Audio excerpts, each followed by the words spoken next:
নিজে ওয়াদা করেছেন, আল্লাহ তাআলা নিজে কসমকে বলেছেন, আমি আল্লাহ তাআলা ওয়াদা করেছি এই জমিনের খেলাফত, এই জমিনের দায়িত্ব আমি কাদের জন্য আল্লাহ তাআলা সংরক্ষিত করার জন্য বলেছেন, একমাত্র মুমিন বান্দার জন্য সংরক্ষিত করেছেন। ঠিক কি না?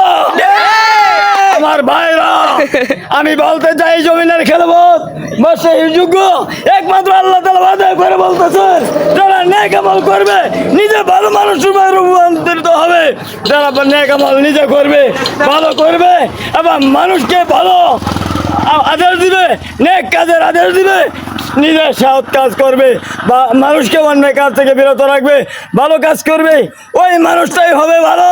আর ওই মানুষটাকে আমিরুস সালিহাত, আমলে সালিহা করবে, নিজে মানুষ অন্য মানুষকে আমলে চলে করার উপদেশ দিবে।